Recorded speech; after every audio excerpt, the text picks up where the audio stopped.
زندگی میں مر گئی. عصبہ، شہبہ، جدع، قصوہ، میں یہ میرے نبی کی اونٹنیوں کے نام ہیں. جس دن آپ کا انتقال ہوا عصبہ نے چارہ پانی چھوڑ دیا اور روتے روتے روتے روتے مر گئی. آپ کے 2 خچر ہیں، ایک کا نام ہے دلدل، ایک کا نام ہے فضہ. آپ کے 2 گدھے تھے، ایک کا نام ہے عفیر، ایک کا نام ہے یعفور. جس دن آپ کا انتقال ہوا یعفور مدینے کی گلیوں میں رسی توڑا کے چیختا تھا اور بھاگتا. چیختے چیختے چیختے ایک کنویں میں چھلانگ ماری اور مر گیا. جس کے لیے جانور تڑپ اٹھے، آج اس کی امت کو یہ بھی نہیں پتا میرا نبی تھا کون. میں نے ایک گاؤں میں 20 نوجوانوں سے پوچھا، او بھائی ہمارے نبی کا نام کیا؟ جی پتا کوئی نام نہیں پتا.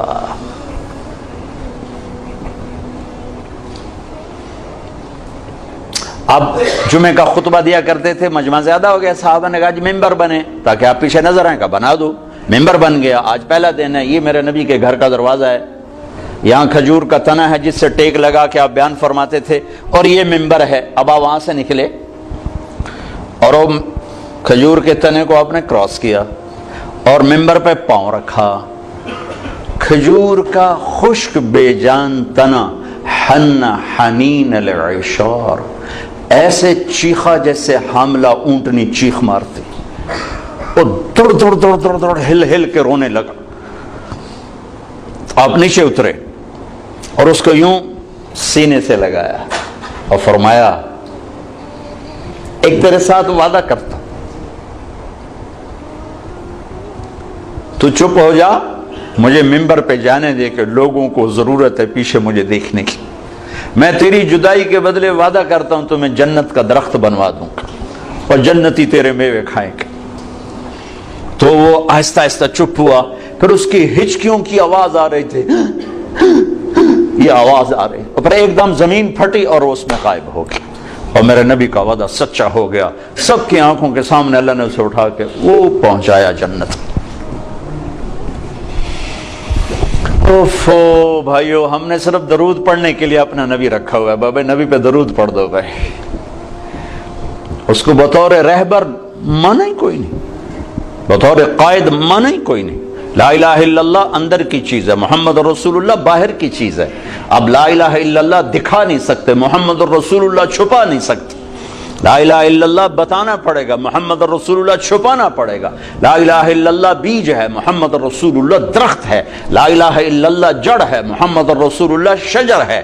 لا الہ الا اللہ اندر میں جاتا ہے، محمد رسول اللہ باہر نکلتا ہے. جتنا لا الہ الا اللہ اندر جاتا ہے اتنا محمد رسول اللہ باہر نکلتا ہے. جتنا اس کی جڑیں گہری ہوتی ہیں اتنا اس کا سایہ طاقتور ہوتا ہے، گھنا ہوتا ہے، پھلدار ہوتا ہے، پھولدار ہوتا ہے، خوشبودار ہوتا ہے. لا الہ الا اللہ پاسپورٹ ہے، محمد رسول اللہ ویزا ہے. پاسپورٹ کے بغیر سفر نہیں ہو سکتا، ویزے کے بغیر انٹری نہیں ہو سکتی. مرنے سے پہلے ویزا لگوا لو، مرنے سے پہلے ویزا لگواؤ. محمدی ویزا لگوانا پڑے گا. جنت کے دروازے پر نہیں، پلسرات پر ہی ویزا مانگو. ویزا دکھاؤ، ویزا ہے جائیے، ویزا نہیں واپس. اللہ نے ایک کام خود کر دیا، پاسپورٹ ہمیں خود بنا کے دے دیا. پاسپورٹ خود بنا کے دے دیا.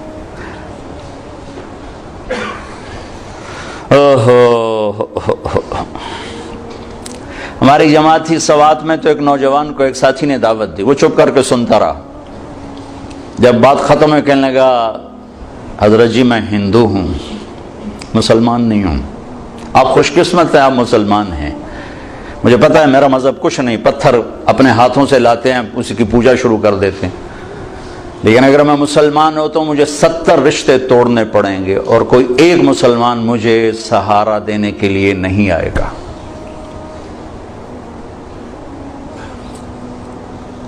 تو اللہ نے ہمیں کتنی آسانی سے یہ پاسپورٹ بنا کے دے دیا. لو بھائی ماں کے پیٹ سے ہے، ہاں اب ویزا لگوا لو، محمدی ویزا لگوا لو.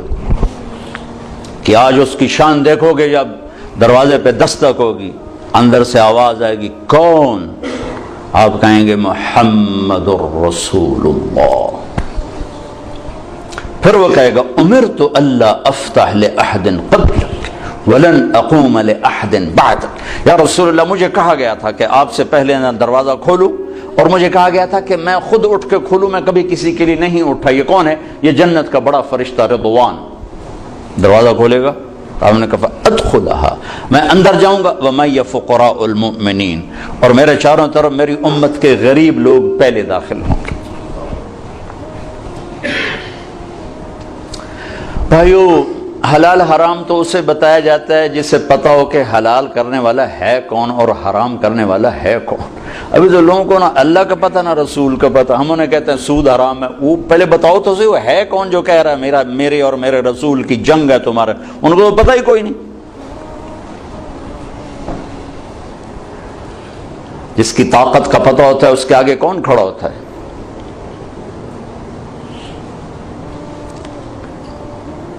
تیمور کا سفیر جب کسی بادشاہ کے دربار میں جاتا تھا تو وہ گھوڑے سے نہیں اترتا تھا، وہ گھوڑے پر بیٹھے بیٹھے تیمور کا خط یوں پھینکتا تھا، اور جو اس ملک کا بادشاہ نیچے اتر کے جھک کے وہ خط اٹھاتا تھا کہ اس کمبخت کی طاقت کا سب کو پتا تھا کہ وہ کیا بلا ہے۔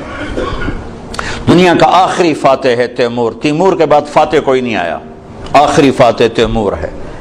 ایک چھوٹے سے بادشاہ کی طاقت جھکا دیتی تھی بادشاہوں کو، ادھر سے اللہ اور نیچے رسول کہہ رہے ہیں فَأَذَنُوا بِحَرْبٍ مِّنَ اللَّهِ وَرَسُولِهِ، یا سود چھوڑ دو یا اللہ اس کا رسول لڑنے کے لیے آ رہے ہیں۔ تو کسی کے کان پہ جوں نہیں رینگتے کہ وہ نہ اللہ کو جانتے نہ رسول کو جانتے۔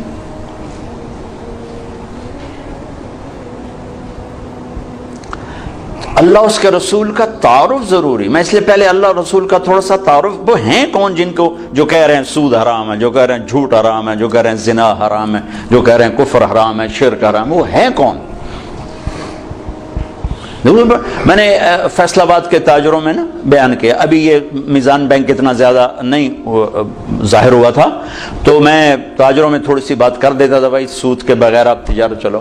تو ایک بہت بڑی پارٹی کا چیئرمین آ کر میرے گلے لگ گیا کہ سود کے بغیر کام ہو ہی نہیں سکتا، کر کے دیکھا، تمہاری کپاس کون خریدے گا سود نہ ہوگا، سود کے بغیر تمہاری کپاس کون خریدے گا؟ میں کہا میری تو وک جاوے گی، تو اپنی فکر کر۔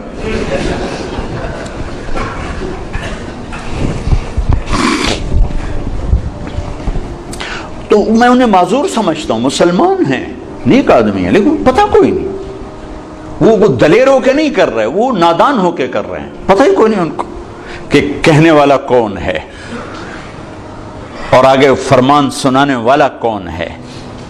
لا الہ الا اللہ محمد الرسول اللہ، کیا اللہ نے جوڑ کے کلمہ بنایا ہے، سبحان اللہ۔ لا الہ الا اللہ 12 حرف ہیں، محمد الرسول اللہ بھی 12 حرف ہیں، اور الف با تا ثا جیم ہا خا میں کچھ حروف ہیں نقطے والے، ان کو کمزور کہا جاتا ہے، یہ موجم ہوتے ہیں، یہ کمزور ہوتے ہیں، اور کچھ ہوتے ہیں بغیر نقطے والے، انہیں محمل کہا جاتا ہے، یہ طاقتور ہوتے ہیں۔ کمزور طاقت کی ایک چھوٹی سی یعنی بات واضح کرنے کے لیے کہ با کو مطلب بتانے کے لیے نقطے کی ضرورت ہے، ٹھیک ہے، لیکن الف کو مطلب اپنا بتانے کے لیے نقطے کی ضرورت نہیں ہے۔ جیم کو اپنا مطلب بتانا ہو تو وہ کہے گی مجھے نقطہ لگاؤ، اور ہا نے اپنا مطلب بیان کرنا تو اسے نقطے کی ضرورت نہیں ہے۔ پھر 2 نقطے لگ جائیں تو اور کمزور پڑ جاتا ہے، 3 نقطے لگیں تو اور کمزور پڑ جاتا ہے۔ یہ میں نے صرف ایک مثال سے آپ کے سامنے یہ بات واضح کرنے کی کوشش کی ہے کہ نقطے والے حروف کمزور ہوتے ہیں اور بغیر نقطے والے حروف طاقتور ہوتے ہیں۔ جب مالک الملک نے اپنے لیے نام چنا تو اللہ، کوئی حرف نقطے والا نہیں لایا، اور جب اپنے حبیب کے 2 نام رکھے تو محمد، احمد، کوئی نقطے والا حرف نہیں لایا، اور جب اپنا کلمہ جوڑا تو ایک حرف نقطے والا نہیں لایا، لا الہ الا اللہ محمد الرسول اللہ۔ اور لا الہ الا اللہ بھی 12 حرف ہیں اور محمد الرسول اللہ بھی 12 حرف ہیں، اور میرے نبی نے مثال دے کر کہا کہ اس ذات کی قسم جس کے قبضے میں میری جان ہے، 7 زمینیں 7 آسمان ان کے سمندر، دریا، پہاڑ، جنگل، درند، پرند، چرند، اور عرش، فرش، لوح، قلم، کرسی، جنت، جہنم، جبریل، میکائیل، یہ تو میں تفصیل کر رہا ہوں، اسرائیل، اسرافیل، اور ساری کائنات اللہ کے سوا ایک پلڑے میں رکھو اور لا الہ الا اللہ لکھ کر دوسرے میں رکھو، لرجحت بہن لا الہ الا اللہ، تو ذات کی قسم جس سے قبضے میں میری جان ہے، لا الہ الا اللہ سب کو ہوا میں اٹھا دے گا۔ یہ ہمارے دل میں ہے، یہ ہماری زبان سے جھوٹ کو نہیں اٹھا رہا، ہماری آنکھوں سے غلط دیکھنے کو نہیں اٹھا رہا، ہمارے کانوں سے غلط سننے کو نہیں اٹھا رہا، اندر کے بغض کو نہیں نکال رہا ہے کہ نہ اللہ کا پتہ ہے نہ محمد کا پتہ ہے صلی اللہ علیہ وسلم۔ تو ہمیں ضرورت ہے اللہ اس کے رسول کی ذات کے تعارف کی، کہ ہم جانے تو صحیح ہیں کون، کہنے والا کون ہے۔ تو پہلا نقش لا الہ الا اللہ وہ دھندلا ہو گیا ہے، محمد الرسول اللہ یہ پہلا نقش ہے، یہ دھندلا ہو چکا ہے۔ تو سارا بازار جھوٹ پہ چلا گیا، سود پہ چلا گیا، کھوٹ پہ چلا گیا، ظلم پہ چلا گیا، ستم پہ چلا گیا۔ ساری سیرت میں سے 3 چیزیں میں نے نکالی ہیں، عروج و زوال کے 3 اسباب ہیں۔ جس قوم میں عدل ہوگا، جس قوم میں سچائی ہوگی، جس قوم میں دیانت ہوگی، انہیں زوال نہیں آ سکتا، چاہے وہ مسلمان ہے چاہے وہ دہری ہے۔ دہری ہے کوئی مذہب والے نہیں، اللہ کو مانتے ہی نہیں ہے، اگر ان میں عدل ہے، اگر ان میں سچائی ہے اور ان میں دیانتداری ہے، انہیں زوال نہیں آ سکتا۔ آخرت کا فیصلے آگے ہیں، دنیا میں انہیں زوال نہیں آ سکتا، ان پہ کوئی غالب نہیں آ سکتا۔ جس قوم میں ظلم ہوگا، جس قوم میں جھوٹ ہوگا، جس قوم میں بددیانتی اور دھوکہ ہوگا، انہیں کبھی عزت مل نہیں سکتی، چاہے ساری قوم مسجد میں تہجد میں حاضر ہو اور بیت اللہ حاجیوں اور عمرے والوں سے بھرا پڑا ہو، اعتکاف کرنے والوں سے مسجدیں تنگ پڑ جائیں، لیکن اگر جھوٹ ہے، ظلم ہے اور دھوکہ ہے، عزت کا خواب بھی نہ دیکھیں، ذلت اور پستی مقدر ہو جائے گی۔ میرے نبی ایک پورا زندگی کا پروگرام لے کر، صرف 5 وقت کی نماز تھوڑے لے کر آئے، تو 2 گھنٹے کا کام ہے، باقی کیا کریں۔ اللہ تعالیٰ نے اپنے حبیب کو الیوم اکملت لکم دینکم واتممت علیکم نعمتی ورضیت لکم الاسلام دینا، ایک مکمل پیکج دے کر بھیجا کہ میرے حبیب یہ زندگی ہے، جا لوگوں کو بتائیں، پتہ ہی کوئی نہیں۔ اس کا ایک سرا اللہ سے ملتا ہے جس کو عبادت کہتے ہیں، دوسرا سرا انسانوں سے ملتا ہے جس کو اخلاق کہتے ہیں۔ انہی 2 کی دعوت دیتے دیتے آپ دنیا سے چلے گئے۔ السلام ما ملکت ایمانکم، اے میری امت، ایک نماز نہ چھوڑنا، ایک ماتحتوں پہ رحم کر، اپنے ماتحتوں پر رحم کر، اپنے غلام، نوکر، ملازم، کمزور پہ رحم کر۔ سارا میرے نبی کا دین 2 چیزوں میں آتا ہے، ایک اللہ کا حق ہے جس میں عبادات ہیں، مختصر سا وہ چیپٹر ہے، 5 نمازیں ہیں اور 1 مہینے کے روزے ہیں، اور اس کے بعد حج اور زکوٰۃ مالداروں پر ہے، غریبوں پر ہے ہی کوئی نہیں۔ پھر حج بھی صرف صحت مند مالدار پر ہے، جو جانے کے قابل نہیں اس سے بھی اللہ معاف فرماتا ہے۔ لیکن باقی 24 گھنٹے کی زندگی میں میرا نبی ایک پورا دستور لے کر آیا ہے۔ معاشرہ چلتا ہے میاں بیوی سے، ماں باپ سے نہیں، پہلا رشتہ میاں بیوی کا اللہ نے بنایا، پہلا رشتہ میاں بیوی کا بنا، آدم اور حوا، اور آخری رشتہ بھی میاں بیوی کا بنے گا۔ جنت میں جوڑا جوڑا میاں بیوی رہیں گے، اکٹھے ہوں گے سارے، وَمَنْ صَلَحَ مِنْ آبَائِهِمْ وَأَزْوَاجِهِمْ وَذُرِّيَّاتِهِمْ، اکٹھے ہوں گے۔ لیکن جنت کی شروع بھی میاں بیوی ہے اور جنت کا اینڈ بھی میاں بیوی ہے۔ ابتدا بھی میاں بیوی سے کروائی آدم حوا، اور انتہا بھی میاں بیوی سے کروائی کہ ہر آدمی جنت، اور جو یہاں بغیر شادی کے مر جاتے ہیں اللہ تعالیٰ ان کے وہاں اپنی ثوابدید پر ان کے نکاح کروائے گا اور ان کی شادی۔ کوئی عورتیں بغیر لڑکیاں ہوتی ہیں جوانی میں مر گئے، کوئی لڑکے جوانی میں مر گئے، کوئی شادی نہیں ہوئی مر گئے، تو اللہ تعالیٰ ان کی جنت میں خود شادیاں کروائے گا۔ تو زندگی کی جو ابتدا ہے وہ میاں بیوی سے ہوتی ہے۔ تو پہلا جو معاشرت میں دین کا سبق ہے وہ میاں بیوی کا ہے۔ تو میرے نبی نے فرمایا خیرکم خیرکم لأہلہ، بہترین مسلمان وہ ہے جو بیوی سے اچھا سلوک کرتا ہو.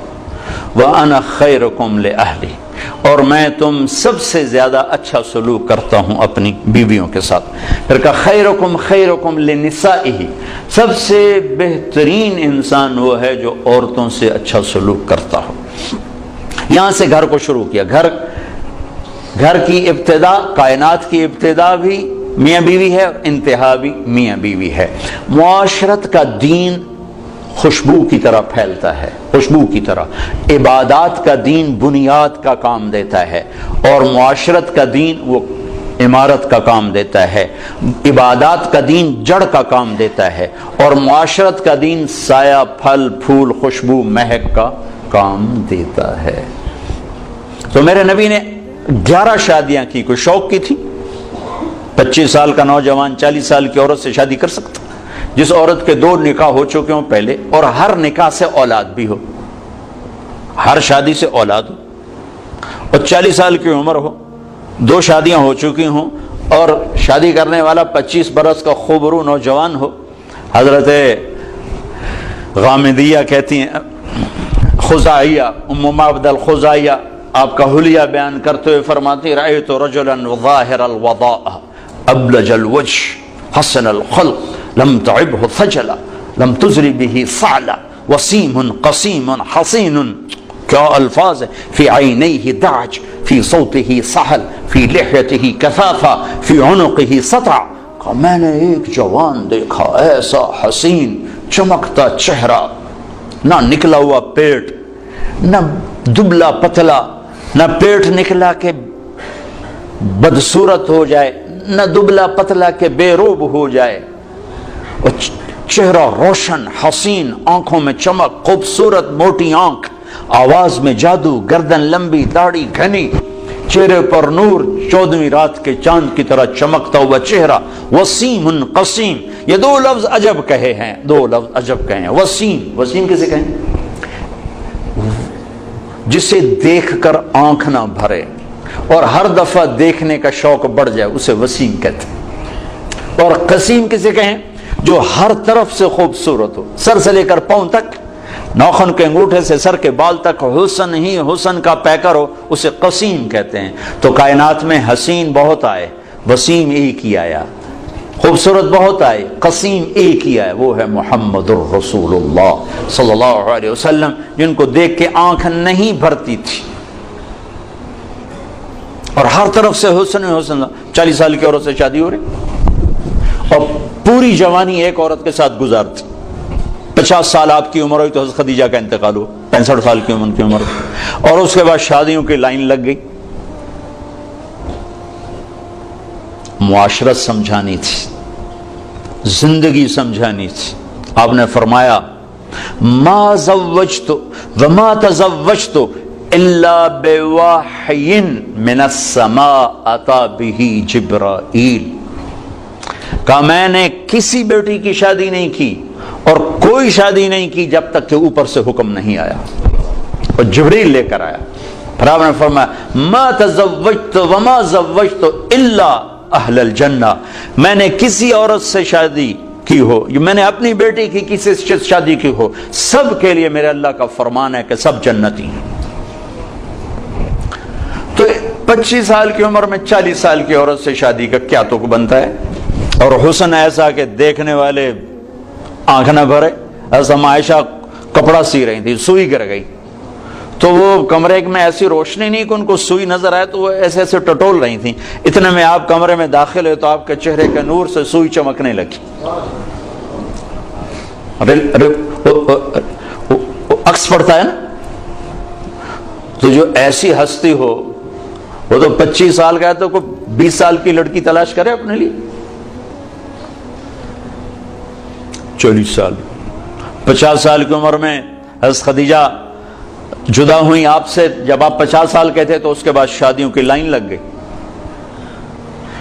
الا بوحی من السماء اتی به جبریل، کہ ہر شادی آسمان سے وحی آئی. جب آپ نے حضرت فاطمہ کا نکاح فرمایا تو مجمع کو مسجد میں جمع فرمایا، کہا لوگو جبریل میرے پاس اللہ کا پیغام لائے ہیں کہ میں فاطمہ اپنی بیٹی کا نکاح علی سے کر دوں، لیکن میں قربان جاؤں شریعت مصطفیٰ پر، آسمان سے وحی آئی ہے لیکن گئے ہیں فاطمہ سے پوچھنے، بیٹی علی کا رشتہ آیا ہے، تیرا نکاح کر دوں۔ اور ہمارے یہاں بیٹیوں سے پوچھنا عیب سمجھا جاتا ہے، اور بیٹی کوئی رائے دے دے تو کہتے بڑی بے حیا ہے۔ آسمان سے وحی آ چکی ہے کہ علی کے ساتھ فاطمہ کا نکاح کیا جائے، پھر میرے نبی پوچھنے جا رہے ہیں، فاطمہ علی کا پیغام آیا ہے، تیرا نکاح کر دوں؟ جب انہوں نے ہاں کہا، پھر جا کر کہا جاؤ مجمع اکٹھا کرو، پھر لوگوں کو اکٹھا فرمایا، پھر ممبر پہ کھڑے ہو کے فرمایا کہ لوگو، میرے اللہ نے مجھے جبریل پیغام لے کر آئے کہ میں اپنی بیٹی فاطمہ کا نکاح علی سے علی کو سامنے بٹھایا اور سارا مجمع کا، پھر آپ نے خطبہ پڑھ کے کہا، علی میں نے 400 درہم مہر کے عوض اپنی بیٹی فاطمہ بنت محمد کو تیرے نکاح میں دیا، تو نے قبول کیا؟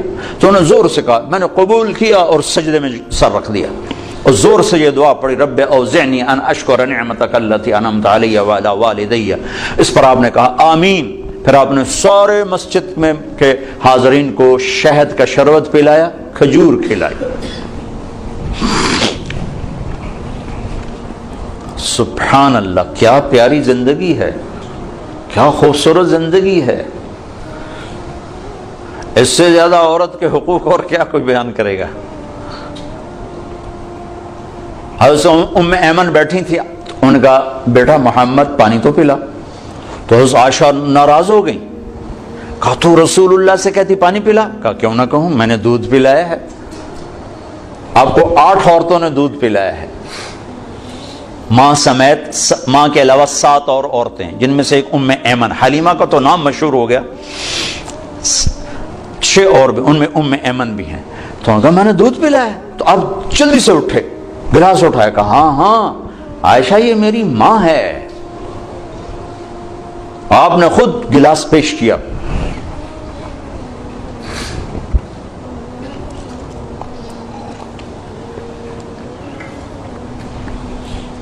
تو چونکہ زندگی گھر سے شروع ہوتی، دفتر سے نہیں، گھر سے شروع ہوتی۔ ہمارے ایک استاد بڑے شفیق تھے، لیکن جب آگے کبھی ڈانٹنا شروع کرتے ہم کہتے لگتا استاد جی گھر دینا لڑتے آئے ہوئے،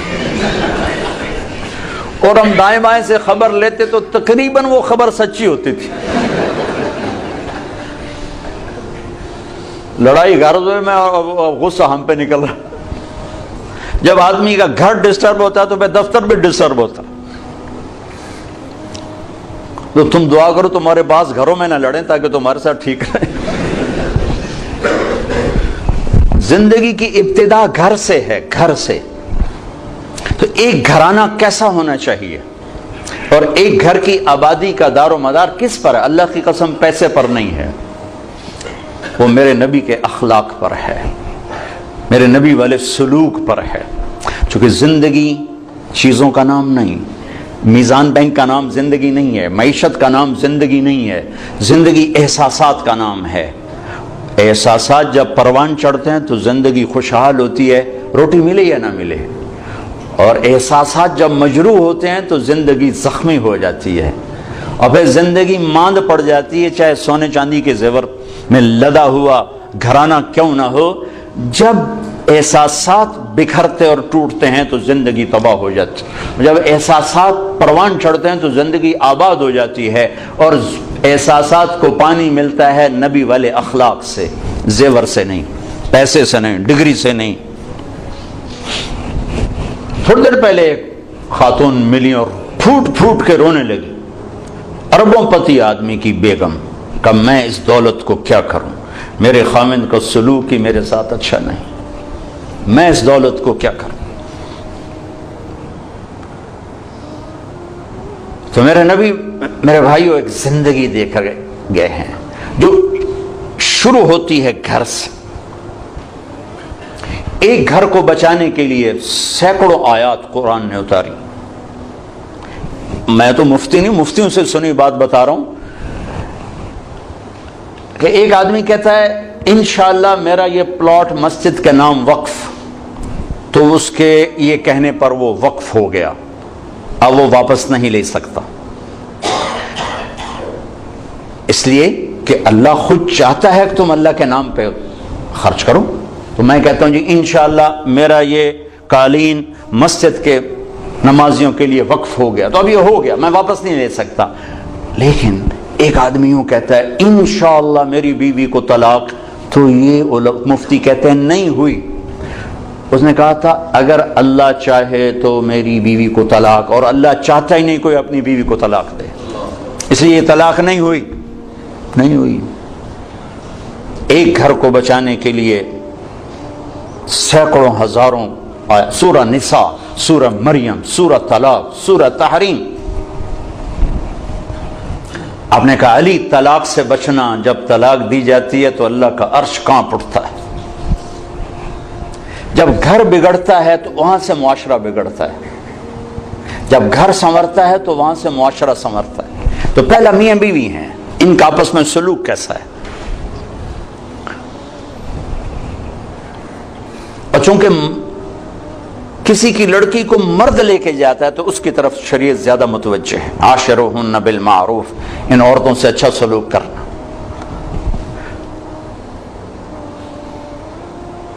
ان سے حسن سلوک، ان سے میٹھا بول، ان سے درگزر، کمزور سے کیا لڑنا۔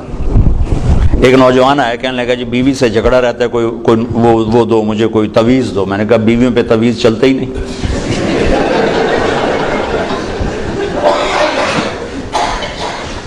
کہنے لگا تو کیا کروں؟ میں نے کہا ایک کام کرو، ہو جائے گا معاملہ ٹھیک۔ کیا؟ میں نے کہا جب تم کھانے پر بیٹھو تو روزانہ 2-4 لقمے اپنے ہاتھ سے کھلا دیا کرو، بس کوئی لمبا چوڑا کام نہیں بھائی۔ کچھ دن بعد اس کا ویسے ہی فون آ گیا، تو مجھے اپنی بات یاد آ گئی۔ میں نے کہا میری بات پہ عمل کیا تھا؟ کہنے لگا نہیں۔ میں کیوں؟ کہنے لگا شرم آتی۔ میں نے کہا لڑتے ہوئے شرم نہیں آتی؟ بھائی کمزور سے بھی کوئی لڑتا ہے؟ آپ نے گامے پہلوان کا نام سنا؟ گاما پہلوان، یہ رستم زمان کا ٹائٹل، اس نے لندن میں اس کو تاج پہنایا گیا تھا۔ ایک امریکہ کا پہلوان تھا زبسکو، اس کو اس نے ہرایا تھا 2 گھنٹے کی کشتی کے بعد، تو پھر اس کو یہ ٹائٹل ملا تھا۔ یہ اندرون شہر لاہور میں رہتا تھا، تو سبزی لے رہا تھا، تو بھاؤ تاؤ پہ کوئی بات بڑھ گئی تو سبزی والے نے گلاس اٹھا کے مارا گامے کو، تو اس کے لگا یہاں تو خون نکل آیا، تو اس نے پگڑی کھولی اور یوں نیچے سے اس کو بل دے کر یوں باندھی اور چل پڑا۔ تو لوگوں نے کہا پہلوان جی اے ماڑکو جی بندہ تو مار گیا، وہ تسی چپ کر کے ٹر پے ہو؟ وہ کہنے لگا ماڑے نو مار دیا شرم ہوندی۔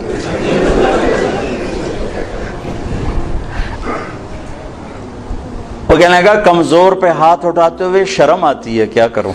وہ تو پھونک مارتا تو اڑ جاتا۔ کمزور پہ ہاتھ اٹھاتے ہوئے شرم آتی۔ میں کہا بے وقوف، اور تمہیں لڑتے ہوئے شرم نہیں آتی؟ چلو جا کے میری بات پہ عمل کرو۔ 1 گھنٹے بعد اس کا فون آیا، کہا مولوی صاحب عجب ہوا۔ میں نے کہا کیا ہوا؟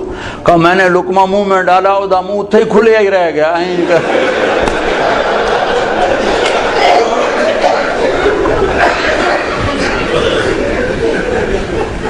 اس نے کہا یہ تمہیں کسی اور نے پٹی پڑھائی ہے، تو نہیں کر سکتا، مجھے بتا کس نے؟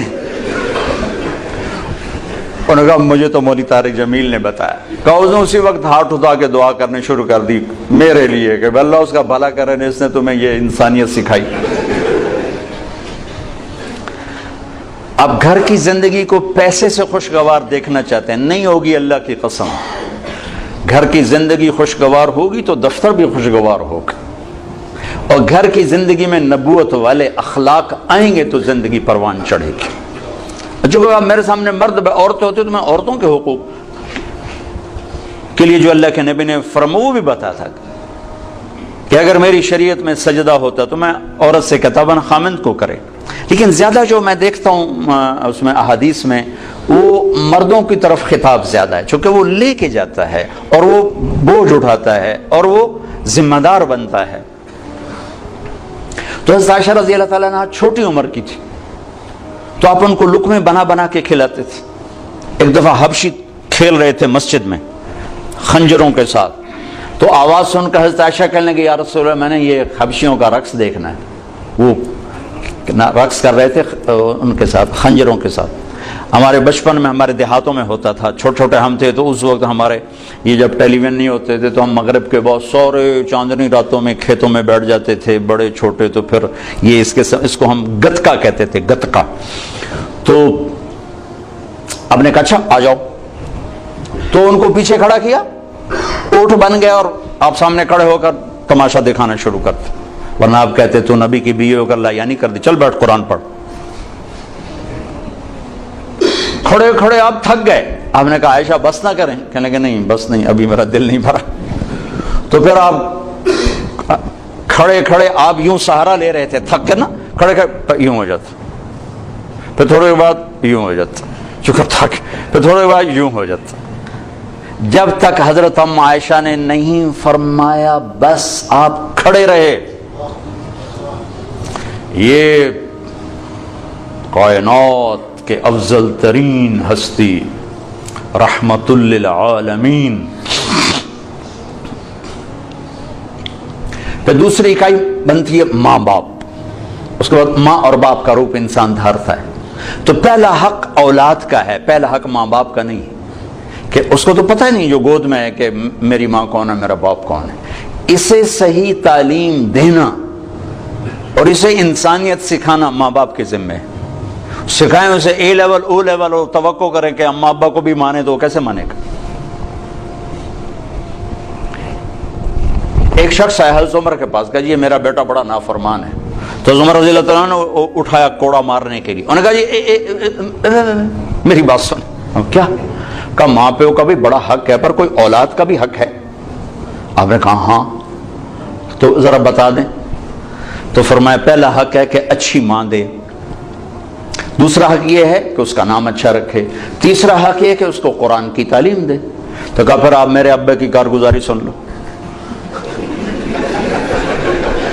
اس نے مجھے حبشی ماں دی ہے لونڈی, مجھے اچھی ماں نہیں دی. پھر اس نے میرا نام رکھا ہے جولان, جولان کہتے ہیں گندگی کے کیڑے کو. پھر اس نے آج تک مجھے قرآن کی شکل نہیں دکھائی. حضرت عمر نے وہی سوٹا ادھر پھیر دیا. وہ بے وقوف پہلا مجرم تو ہے.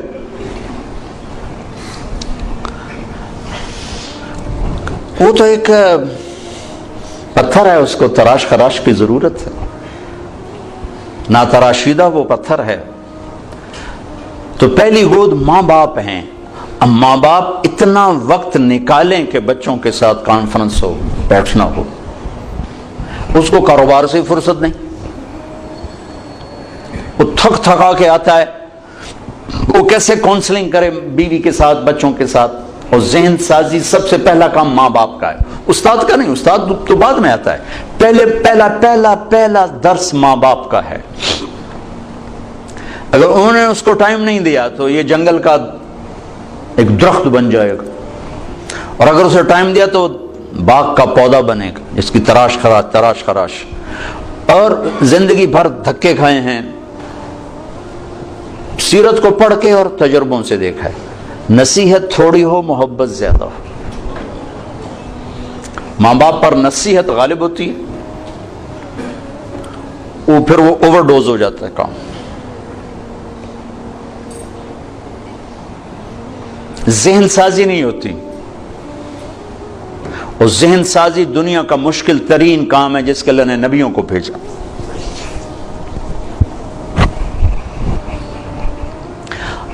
اب مصیبت یہ ہے کہ جس نے ادھار بیچا ہو, ادھار خریدا ہو, وہ گھر میں حاضر ہو کے بھی غیر حاضر ہوتا. ہماری ساری تجارت تو چلی گئی ادھار پہ. اور ہوس زیادہ ہے, اسباب تھوڑے ہیں, تمنا زیادہ ہے, اسباب تھوڑے ہیں, تو ذہن فارغ ہی نہیں ہوتا ہے. کن قانعا تکن اغنى الناس, قناعت اختیار کر سب سے بڑا غنی بن جا. 15 برس اللہ دیتا ہے تربیت کے, 15 برس ماں باپ کو. 15 برس کے بعد پوری شریعت متوجہ ہو جاتی. یہ 15 سال بچے اور بچی کے ہیں, ان پر لگاؤ زور. کہ ان کو اللہ کا تعارف کروا دو، اللہ کے نبی کا تعارف کروا دو، ان کے اخلاق بتا دو، ان کو آخرت بتا دو، جنت بتا دو، جہنم بتا دو، پھر ان کے شر سے تم بری و ذمہ ہو۔ لیکن ماں باپ کو ہی نہیں پتا تو اولاد کو کیا پتا ہوگا؟ ماں باپ اگر حق ادا کر دیں اولاد کے لیے تو پھر وہ لوٹ کر ان کی طرف آئے گا، پھر وہ اپنے ماں کو عزت دے گا، باپ کو عزت دے گا۔ ایک ہماری تہذیب تھی وہ ختم ہو گئی۔ بہت چھوٹے بچپن میں میں اپنے دادا کو تو نہیں سنبھلتا، دادا کے بھائی کو میں سنبھلتا ہوں، تو میرے دادا کے جو چھوٹے بھائی تھے ان کے بیٹے ان کے سامنے نہیں بیٹھتے تھے، حالانکہ بالکل جاہل ان پڑھ لوگ تھے دنیا کے لحاظ سے، لیکن ایک تہذیب تھی، ایک ثقافت تھی، دیہات کی، پنجاب کی، غریب کی، امیر کی، ان کے پیٹھ پیچھے بیٹھتے تھے، سامنے نہیں بیٹھتے تھے۔ سامنے بلاتے تو وہ کھڑے ہو جاتے تھے، بیٹھتے نہیں تھے، کھڑے رہتے تھے۔ تو وہ تہذیب تو ہمارے ہاتھوں سے نکل گئی، چلی گئی۔ ہر چیز خلط عملا صالحا واخر سیئا کی بجائے اختلط الحابل بالنابل، وہ اچھا برا سب مل کے ہم اپنی ثقافت تہذیب کھو چکے ہیں۔ کچھ وقت ماں باپ اپنے بچوں کو دیں، میاں بیوی آپس میں جب بیٹھو کبھی موبائل فون چالو نہ رکھو ورنہ تھوڑی ہرے لے لڑائی ہونی۔ اور میں اپنے بھائی کے گھر جاتا ہوں، وہ ہے یہ دل کا ڈاکٹر، وہ بیچارے کی مجبوری ہے وہ کھلا رکھنا ٹیلی فون کہ کسی وقت ایمرجنسی مرض ہے، ایمرجنسی کال ہوتی ہے، تو وہ میں جب بھی اس کی بیوی کو دیکھتا ہوں نا لڑتے ہوئے تو اسی بات پہ دیکھ رہا ہوتا ہوں کہ اے ٹیلی فون ہی تیرا ہر بولتا رہ جاتا۔ وہ کہتا میں کی کروں، میری مجبوری، کوئی پیچھو مردہ پہ ہو تو میں کی کروں۔ تو آپ لوگوں کے تو کوئی ایمرجنسی نہیں نا، جب میاں بیوی بچے بیٹھو فون بند کر دیا کرو، نہیں تو اس کی ٹان ٹان تمہاری ساری زندگی غارت کر دے گی۔ اس فون نے اخلاق برباد کر دی ہیں، گھروں کا سکون چھین لیا ہے۔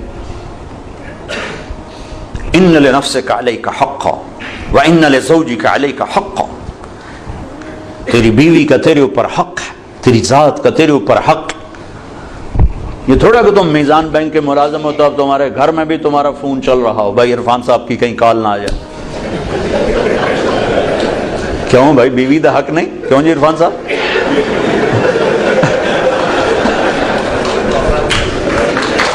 ہوئے ہوئے ہوئے ہوئے بڑے خوش ہوئے۔ بند کرو فون جب بچوں کے پاس بیٹھو۔ اللہ نے ہمیں خوبصورت زندگی دی ہے، ہم کوئی مشین تھوڑے ہیں کہ بٹن آن کر دو چل نہیں، مشین بھی چل چل کے آتے میرا تیل تھا بٹا، میرا موبائل تھا بٹا۔ میرا اپنے نبی کی پاکیزہ سیرت پڑھو کہ آپ نے زندگی کیسے گزاری۔ پھر جب میاں بیوی کی کونسلنگ ہو پھر اولاد کو، پھر وہ حق واپس ماں باپ کو ملتا ہے کہ اولاد ماں باپ کی فرما بردار ہوتی، ان کی آنکھوں کی ٹھنڈک بنتی، ان کے لیے وہ راحت بنتی۔ لیکن جب ہم ان کو ٹائم نہیں دیتے تو پھر ماں باپ کے حقوق سناتے رہو۔ حالانکہ میرے نبی نے فرمایا تھا کاش میری ماں زندہ ہوتی، میں ان کی ایسی نوکری کرتا، میں عشاء کی نماز کے مصلی پر ہوتا اور میں سورۃ فاتحہ پڑھ رہا ہوتا اور ادھر سے آواز آتی محمد، تو میں ماں کے لیے نماز توڑ دیتا۔ اتنی بڑی حسرت کا اظہار، اور مائیں ذلیل ہو رہی۔ کون سا گھر ہے جہاں ماں ذلیل نہیں ہوتی؟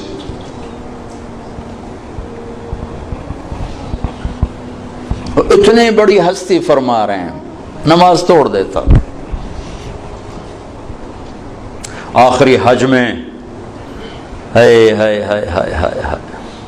جب ابوا کے قریب پہنچے، 60-70 ہزار کا مجمع تھا آپ کے ساتھ، اور قریب پہنچے تو اونٹنے کا رخ ماں کی قبر کی طرف پھیر دی۔ وہاں ابوا میں قبر ہے حضرت آمنہ کی۔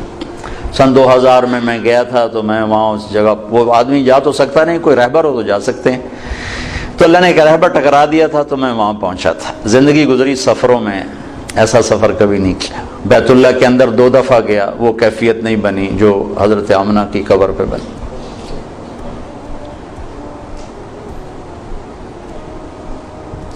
مجھے وہ چھوٹا سا محمد نظر آنے لگا. جو ماں کی عمر کیا تھی؟ 25 سال. باپ کب فوت ہوئے؟ 25 برس. ماں کب فوت ہوئی؟ 25 برس. اور 3 افراد، ام ایمن خادمہ والدہ جناب رسول اللہ صلی اللہ علیہ وسلم. اچانک موت کا وار ہوا ہے. ممکن ہے ہارٹ اٹیک ہوا ہو، ممکن ہے جو کچھ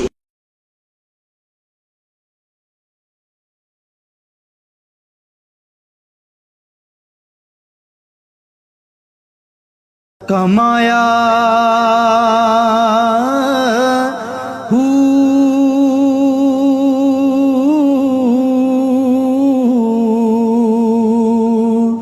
نہ میں بھج مسیتی وڑیا نہ تسبیح